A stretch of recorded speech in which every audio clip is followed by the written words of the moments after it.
오늘 출애굽기 2장은 하나님께서 이스라엘 백성과 언약한 것을 기억하시고 모세를 준비하는 그 과정 중에서 하나님이 어려운 시대, 암흑의 시대일수록 믿음을 보십니다. 앞으로 주님이 오실 날이 가까이 오면은 예수님께서 하셨던 말씀처럼 믿는 자를 보겠느냐 했던 것처럼 믿음이 굉장히 귀할 수가 있습니다. 왜냐하면은 앞으로의 우리가 생각할 수 없는 세상이 우리들 앞에 올 수 있거든요. 왜냐하면은 과학은 점점 더 발전이 되고 그리고 우리가 지금까지 살아왔던 세상과 전혀 다른 세상이 펼쳐질 수 있을 때 예수님이 말씀하셨던 것처럼 과연 기록된 하나님의 약속의 말씀을 믿고 주님을 기다릴 수 있는 사람이 믿음으로 기다릴 수 있는 사람이 얼마나 있을까? 주님이 말세에 믿는 자를 보겠느냐 했던 것처럼 아마 쉽지 않을 것 같습니다. 그런데 하나님께서는 어려운 시기에 여자들을 사용하십니다. 어떻게 여자들을 사용하시는가?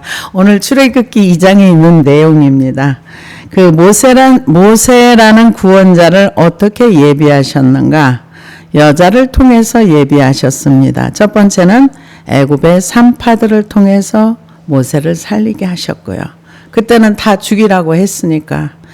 그러고 나서 두 번째로는 바로의 공주의 도움을 받고 살아났고, 세 번째는 모세의 누이 미리암의 지혜로 친어머니한테 양육되어서 여자들에 의해서 모세라는 한 사람이 성장하고 구원받는데 많은 여자들을 쓰셨습니다.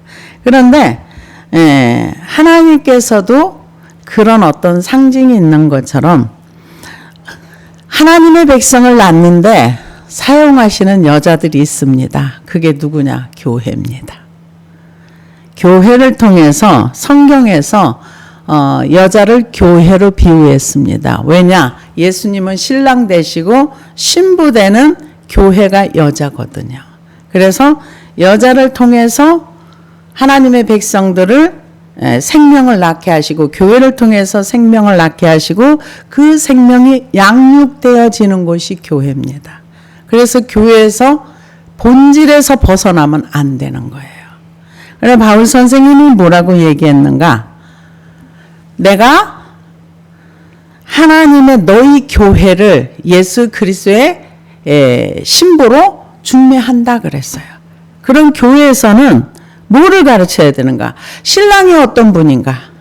가르쳐줘야 되고 우리는 신부로서의 어떻게 자격을 갖추어서 예수님의 신부의 자리까지 갈 것인가를 배워야 되는 것이 교회입니다. 그런데 신부가 적다는 얘기를 합니다.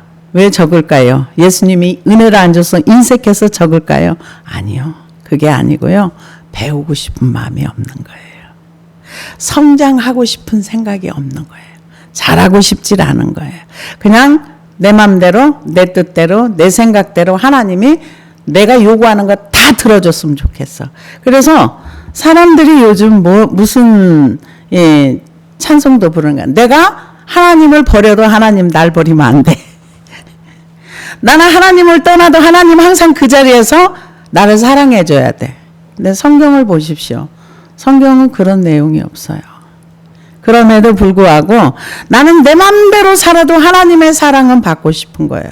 근데 하나님의 사랑을 받는 거는 쉬운 것은 아닙니다. 왜? 사랑을 받으면은 아이들이 태어났으면 성장해야 되는 것처럼 우리의 믿음도 성장해야 되고 인품도 성장해야 되고 우리의 삶의 열매도 나와야 되는 거예요. 많은 사람들이 오해하는 게 뭐냐면은 하나님 앞에 사역의 열매를 드리고 싶어해요. 근데 하나님은 아니, 사역의 열매는 성령으로 얼마든지 나올 수 있어. 근데 뭐를 원하는가? 네가 나를 닮았니? 성품의 열매를 원하세요. 우리 속이 변화되어서 예수 그리스도의 형상이 우리 안에서 만들어지고 이루어져 가는 거. 근데 그것과 별로 상관이 없어요. 그냥 일 많이 하면은 복 받았고 믿음 크고 그렇게 생각을 합니다. 그런데 교회를 통해서 하나님이 생명을 잉태하고 생명을 양육시키기를 원하세요. 근데 계시록에 보면은 그런 목적을 사단이 더 잘 알아요. 그래서 인본주의 교회를 만들고 율법주의 교회를 만들고 기복적이고 세속적인 교회를 만들도록 사람들을 끊임없이 미혹합니다. 그럼 이런 미혹 속에서 우리가 바른 믿음을 어떻게 지키고 살아갈 것인가? 기록된 말씀을 가지고 우리는 그 기준을 해서 살아가야 됩니다.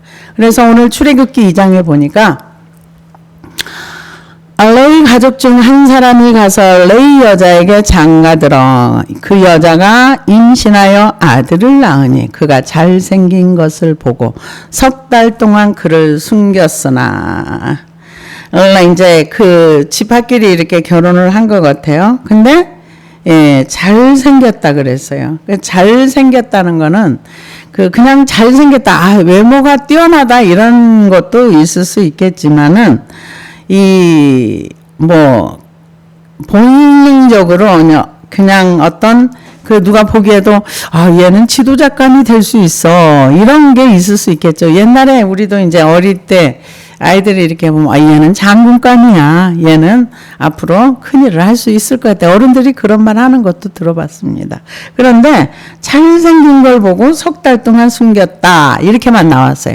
근데 히브리서는 뭐라고 나왔느냐 하면은 히브리서 11장 23절에 보니까 믿음으로 모세가 낳았을 때 그 부모가 아름다운 아이임을 보고 석 달 동안 숨겨 왕의 명령을 무서워하지 아니하였으며 믿음으로 모세는 장성하여 바로의 공주의 아들이라 칭함받기를 거절하고 도리어 하나님의 백성과 함께 고난받기를 잠시 죄악의 낙을 누리는 것보다 더 좋아하고 그리스도를 위하여 받는 수모를 애굽의 모든 보화보다 더 큰 재물로 여겼으니 이는 상 주시는 이심을 바라봅니다.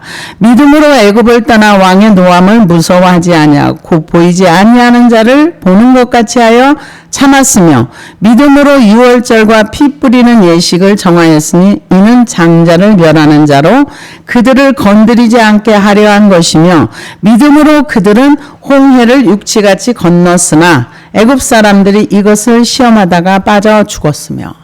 그러니까 이 모세의 부모의 믿음이 모세에게도 간 거죠. 그래서 믿음은 대부분 유전되지 않는데 그런 부분에서 하나님의 어떤 강권적인 역사가 있었던 것 같아요. 그런데 우리가 데이비 웰커슨 목사님 같은 경우도 보면은 8대, 9대, 10대 이렇고 헬그루 목사님도 굉장히 믿음의 가정에서 그냥 이렇게 믿음을 그분은 어릴 때부터 믿음이 대단했잖아요. 전도지도 나눠준 그 다 믿음으로 한 건데 모세도 여기에서는 안 나와 있지만 부모가 믿음으로. 그러니까 왕의 명령보다 하나님의 말씀이 더 위에 올라. 이게 믿음이에요. 그러니까 세상의 법보다 하나님의 법을 내가 상위법으로 두고 세상의 법을 그 다음으로 두고 내가 하나님의 법을 상위법으로 두면은 말씀을 순종할 수 있죠. 왜? 최고의 법을 지키는 거니까. 근데 상위법을 지키기 위해서는 목숨을 내놔야 돼. 내놨다는 거죠. 이게 믿음이라는 거예요. 그게 쉬운 얘기는 아니죠. 그런데 숨겼는데 더 이상 숨길 수 없게 된 거예요. 그래가지고 그를 위하여 갈대 상자를 가져다가 역청과 나무 진을 칠하고 아기를 거기 담고 나일강과 갈대 사이에 두고.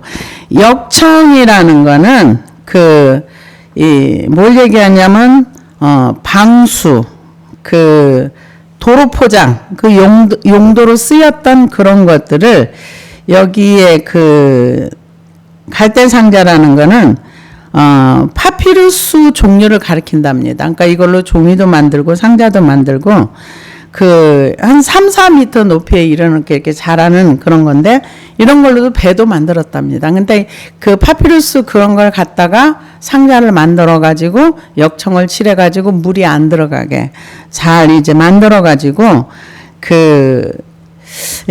에집트에서는 바로나 이렇게 바로 공주의 딸이나 이런 그 애굽에서 있는 그 왕족들이 목욕하는 나일강에 그 어느 부분이 있었답니다. 그런데 그쪽에서 다산 풍요를 위해서 뭔가 제사도 드리고 목욕도 하고 또 안녕도 기원하는 그런 쪽에 아마 강 한 부분이 있었는데 이제 거기를 이제 오래 살았으니까 그 지역을 알았겠죠. 그래서 갈대 상자를 어디다 갖다 그러니까 믿음으로 하나님 지혜를 주셨겠죠.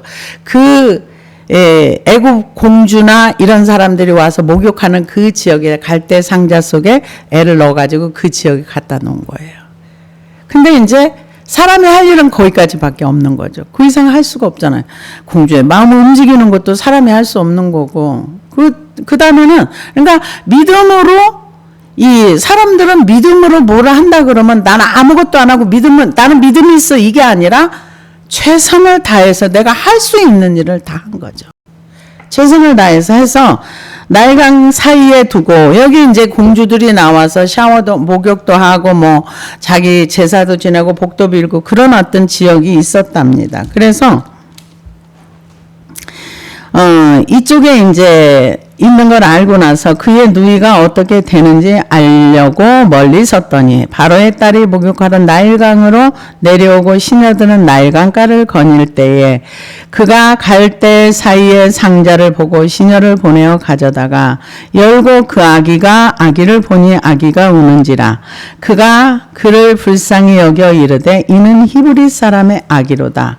그의 누이가 바로의 딸에게 이르되 내가 가서 당신을 위하여 히브리 여인 중에서 유물을 불러다가 이 아기에게 젖을 먹이게 하리까. 바로의 딸이 그에게 이르되 가라 하매 그 소녀가 가서 그 아기의 어머니를 불러오니 바로의 딸이 그에게 이르되 이 아기를 데려다가 나를 위하여 젖을 먹이라. 내가 그 싹을 주리라. 여인이 아기를 데려다가 젖을 먹이더니 그 아기가 자라매 바로의 딸에게로 데려가니 그가 그의 아들이 되니라. 그가 그의 이름을 모세라 하여 이르되 이는 내가 그를 물에서 건져내었음이라 하였더라. 여기까지가 이제 모세의 출생과 성장 과정을 얘기를 합니다. 근데 여기 보면은 불쌍히 여겨 이 단어를 하말이라는 단어로 썼는데요. 아끼다, 긍휼히 여기다. 하나님의 그 마음이 갑자기 얘가 분명히 나일강에 던져 죽어야 할 아이인 거를 공주도 아는 거예요. 그런데 보니까 너무 불쌍해. 그 마음을 누가 주셨겠어요? 하나님이 주셨죠. 히브리 사람의 아이라는 것도 알았어요. 알았는데 불쌍히 여기니까 버릴 수가 없는 거죠. 근데 마침 미리암이 그곳에 가서 이 아이 엄마에게 젖 먹일 수 있는 애를 잃어버린 엄마가 있는데 거기 이렇게 할까요? 그러니까는 그래. 그래서 모세가 누구의 품에서 자랐는가? 친어머니 밑에 자란 거예요. 근데 싹을 주리라. 이때는 여자들도 노동을 안 하면 안 되었답니다. 가서 노예처럼 늘 노동을 해야 겨우 밥을 먹을 정도였는데 자기 애를 키우면서 이게 믿음의 결과입니다. 노동하지 않고 공주로부터 싹을 받고 하나님은 믿음에는 반드시 보상을 해주세요. 싹을 받고 그러면 이 아이가 몇 살 때까지 자랐는가? 학자들의 말에 의하면은 그때 당시에는 거의 7살까지도 젖을 먹였답니다. 근데 보통은 한 3살에서 4살 정도. 요때까지는 젖을 먹여서 그러면 그 이후부터 모세는 뭐 했냐? 공주의 집에 들어가서 그때는 아이들을 입양도 많이 했답니다. 그러니까 그 아이를 데려다가 공주의 아들로 키우는 게 하나도 이상하지 않은. 그래서 입양돼 가지고 이제 그곳에서 학문을 배우고 그러니까 하나님이 그때 당시에도 찾으셨겠죠. 모든 사람들이 자기 목숨을 위하여 자식을 강에다 다 버리는 그때에 믿음으로 하나님의 명령을 세상에 바로의 명령을 히브리서 나와 있는 것처럼 무서워하지 않고 하나님의 생명을 소중히 여기는 그 말씀을 믿고 자기 목숨을 담보로 던졌을 때. 그냥 들켰으면 믿음이 없이 그냥 했으면 객기죠. 그래서 아마 모세 엄마 아버지가 죽었을 수도 있어요. 그런데 믿음에는 반드시 우리가 알아야 될 것이 하나님 믿음에는 보상을 해준다는 거. 그래서 자기 자식을 젖을 먹이면서 키우면서 다른 사람은 다 노동하는데 노동을 안 하면 밥을 못 먹고 살죠. 왜? 노예니까. 근데 공주로부터 싹쓸 받으니까 노동할 필요가 없이 자기 자녀를 이때 뭘 했겠어요. 너는 히브리 민족이야. 우리는 지금 노예가 안 될 건데 우리는 언약의 민족이야. 뭐 여러 가지 아이가 이제 젖을 먹이면서 그런 말씀을 많이 했겠지요. 양육을 하면서 이제 그런 것을 했을 겁니다. 그랬을 때 이제 자랐습니다. 모세가 장성한 후에 한 번은 자기 형제들에게 나가서 그들이 고되게 노동하는 것을 보더니 어떤 애굽 사람이 한 히브리 사람 곧 자기 형제를 치는 것을 본지라. 좌우를 살펴 사람이 없을 때 보고 그 애굽 사람을 쳐 죽여 모래 속에 감추니라. 이튿날 다시 나가니 두 히브리 사람이 서로 싸우는지라. 그 잘못한 사람에게 이르되 내가 어찌하여 동포를 치느냐 하매 그가 이르되 누가 너를 우리를 다스리는 자와 재판관으로 삼았느냐. 내가 애굽 사람을 죽인 것처럼 나도 죽이려느냐. 모세가 두려워하여 이르되 일이 탈로 되었도다. 바로가 이 일을 듣고 모세를 죽이고자 하여 참는지라. 모세가 바로의 낯을 피하여 미디안 땅에 머물며 하루는 우물 곁에 앉았더라. 여기에 보면은 이제 모세의 성품이 나오는 거죠. 성품이 어떤 성품인가? 의로운 성품. 불의를 보고 참지 못하는 거.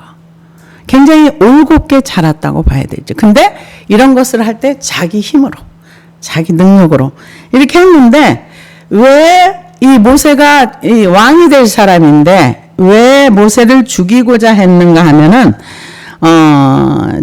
그때 당시에 애굽 군주 제도에 있어서는 애굽에서 왕이나 가족이 절대 권력을 행사할 수 있었는데 양자이긴 하지만 그 왕위를 이을 수 있는 사람이었답니다. 그런데 문제는 뭐가 문제였냐면은 이 모세가 애굽 사람을 죽였을 때 모세의 생명을 위협할 정도로 큰 당시에 정치 세력이 있었습니다. 그 사람이 누구냐 하면은 모세의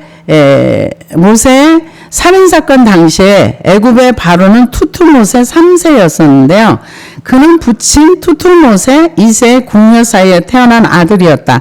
그런데 당시에 투툴모세 2세인 왕비인 하셉슈트는 아들을 낳지 못하고 모세를 강에서 주워서 자신의 양자로 입양을 시켰습니다. 이때 투툴모세 2세가 일찍 죽자 모세를 입양시킨 투툴모세 1세의 무남동녀 합세슈트가 애굽의 실권을 장악했고 모세의 지위도 격상되었습니다. 그런데 투툴모스 하셉슈트에 눌려서 섭정기에 있었던 야심에 찬 투투모스 3세는 자신의 확고한 왕권 구축을 위해 최대의 정적인 모세를 제거하려고 그랬는데 모세가 마침 살인을 저질렀어. 이걸 민족화시켜가지고 정치적으로 이제 이 사람을 죽이기로 결정이 된 거죠. 그러니까 정적이었다고 봐야 되겠죠. 그러니까 도망간 거예요. 그래서 이때 당시에는 권력 있는 사람이 사람 하나 죽여가지고 그렇게 큰 피해를 입지 않았는데 왕권을 모세가 이제 올라갈 수 있었는데 이 모세를 제거해야 자기가 왕위에 올라갈 수 있는 무난동녀 그 모세를 입양했던 그 공주가 자녀가 없었답니다.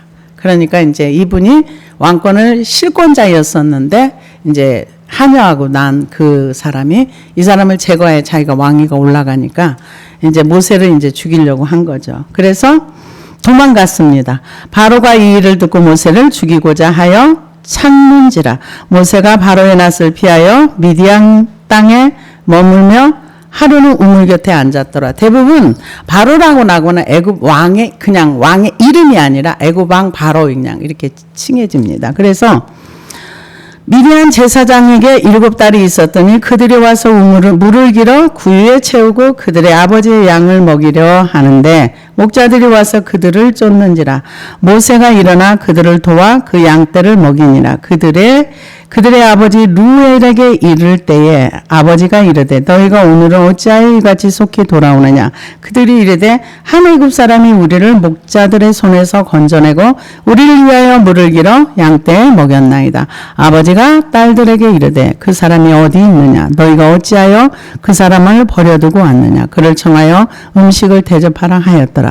모세가 그와 동거하기를 기뻐하며 그가 그의 딸 시보라를 모세에게 주었더니 그가 아들을 낳음에 모세가 그의 이름을 게르솜이라여 이르되 내가 타국에서 나그네가 되었음이라 하였더라.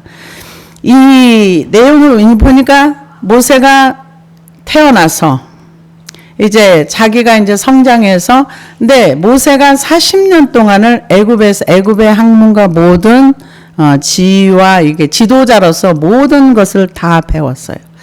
그리고 이게 하나님의 섭리라고 봐야 되겠죠. 그러면은 바로 모세가 만약에 민족을 이끌고 나온다. 그럼 모세에 거스리는 사람들은 하나도 그냥 안 놔뒀을 거예요. 성질이 나가지고. 그래서 모세를 하나님께서 어디로 끌고 갔는가? 광야로 내보내잖아요. 광야는 뭐 하는 것인가? 하나님을 배우는 곳이에요. 근데 모세는 뭘 배웠는가? 광야에서 그 애굽의 영화를 버리는 거였겠죠. 애굽의 영화를 버리는 거. 그러니까 세상을 버리는 곳이 광야입니다. 근데 어떤 사람도 이해가 없어요. 우리가 세상을 버리지 않으면 예수 그리스도를 우리 안에 모시기가 어려워요. 왜? 하나님은 세상을 버리지 않은 그곳에 들어오려고 하지 않습니다. 그래서 우리가 이 세상에 있던 것들을 버려야 되는 것입니다. 그래서 여기에 보면은 광야에서 이제 루엘을 만납니다. 거기에서 이 사람은 어떤 사람인가? 제사장이라 그랬어요. 이 사람은 예수님 하나님을 믿는 제사장이 아니라 이때는 셈족의 하나님을 믿는 어떤 그런 족의 사람이었는데 이분이 나중에 여호와 하나님을 소개받았을 때 믿기로 결단하고 같이 이렇게 하는 걸 보면은 하나님에 대해서 좀 아는 사람이라고 본다고 한답니다. 그런데 여기에서 이제 그 아버지가 딸들을 한때 이제 모세를 데리고 오라고 합니다. 데리고 오라고 해서 그 루엘이라는 그 이름, 제사장의 이름이 하나님의 친구 혹은 전능자의 친구, 그 루엘이라는 이름의 뜻이 그렇답니다. 그러니까 전혀 하나님을 아예 모르는 사람은 아니고 조금 그 유이신 여호와를 지칭하는 말이라기보다 그냥 셈족의 하나님의 이름이라고 이렇게 봐야 된다 이렇게 얘기를 합니다. 근데 이 사람 원래 이름 뭐냐면 이드로예요. 이드로입니다. 근데 여기에서는 제사장 이름 누엘로 이렇게 나왔어요. 그래서 이 모세가 이제 이곳에 가가지고 여기에서 아들을 둘을 낳습니다. 모세가 그의 이름을 게르솜이라 십보라니까 맏딸을 아내로 맞이해 드려가지고 아들을 둘을 낳아요. 그래서 이름을 게르솜이라 하여 내가 애굽에서 게르솜이라 하여 이르되 내가 타국에서 나그네가 되었음이라 하였더라.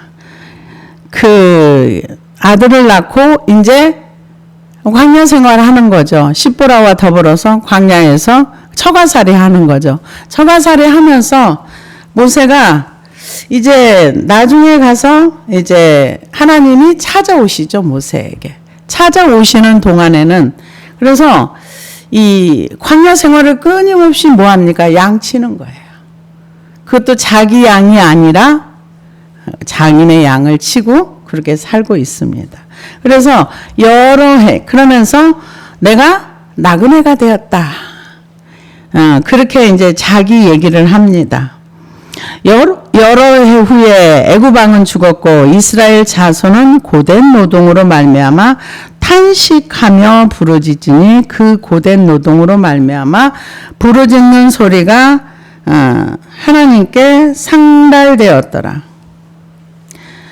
이 얘기는 뭐냐? 지금 모세가 광야에 나온 지가 지금 시간이 꽤 가요. 모세가 성장하는 이 40년 동안도 이 사람들이 부르짖지를 않았던 거예요. 왜 안 부르짖었을까요? 살만하니까.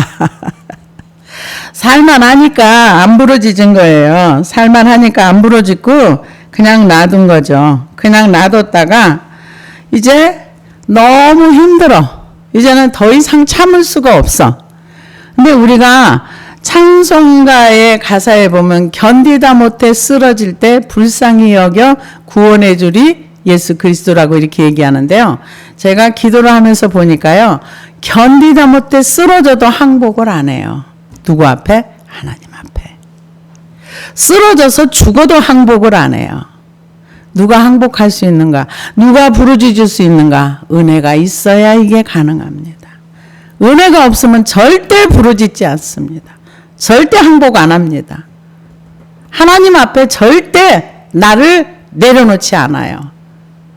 이스라엘 백성들도 지금 모세가 지금 40년 그 애굽에서 살았을 때 노예였어요. 똑같이 아들을 낳으면은 물에 던져서 죽였어요.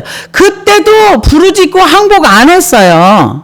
하나님 살려주세요. 그 언약을 기억하고 그렇게 안 한 거예요. 안 했다는 얘기는 뭐예요? 버틸만 하다는 얘기예요. 견딜만 하다는 얘기예요. 근데 제가 항복할 때 하나님한테 이렇게 보니까 항복 안 해요. 근데 견디다 못해 쓰러져도 안 해요. 죽어도 안 해요. 누가 항복합니까? 하나님의 은혜가 와서 내가 여기에서 하나님 앞에 두 손발을 드는 게 맞구나. 그럴 때 부르짖어 기도합니다. 그래서 부르짖어 기도한다고 다 하나님 앞에 살려달라는 기도하는 게 아니라 내가 하나님이 일하겠다는 것도 많아요. 근데 하나님은 네가 하나님 일하려고 하지 마. 일은 내가 해. 너는 내 백성이 돼. 하나님이 우리에게 원하시는 거는 하나님의 말씀을 듣고 하나님의 주권과 통치를 인정하고 나의 주권을 내려놓고 하늘 백성으로서 하나님 나라의 사람으로서 만들어져서 살아가기를 원해요. 근데 사람들은 그걸 원하지 않아요. 그게 문제인 거죠. 여기에서 이제 하나님께 부르짖었다 그랬어요.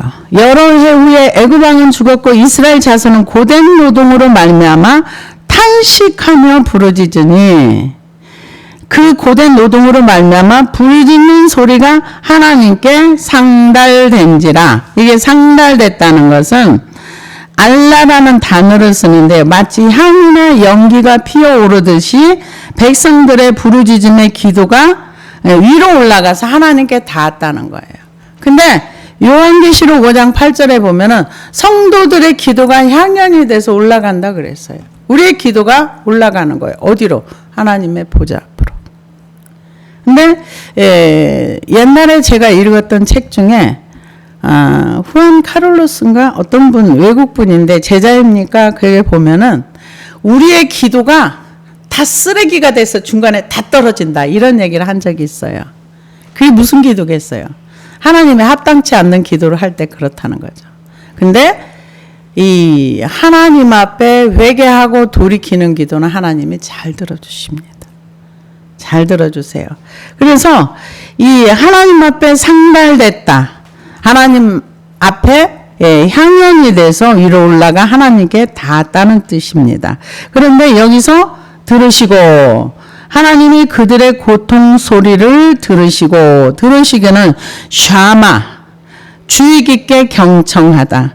이는 하나님이 인간에 대한 우리가 하나님의 말씀을 듣고 우리가 순종하고 복종할 때도 이런 단어를 쓰는데 하나님이 우리의 그 얘기를 이스라엘 백성들이 고통 중에서 고된 노동, 몸이 고된 노동으로 해서 힘들었을 때 그래서 우리가 몸이 고단한 것도 기도해야 돼요. 힘들었을 때 하나님 앞에 탄식하며 부르짖었을 때 하나님이 그 기도를 들으셨다는 거예요. 들으시면서 이분이 뭘 생각했겠어요? 언약을 생각했다 그랬어요.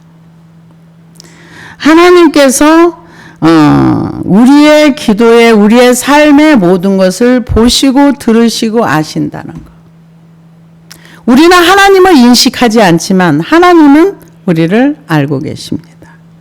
그래서 언약을 기억했다. 이거는 언약이라는 단어가 베리트, 자르다, 선택하다 뜻인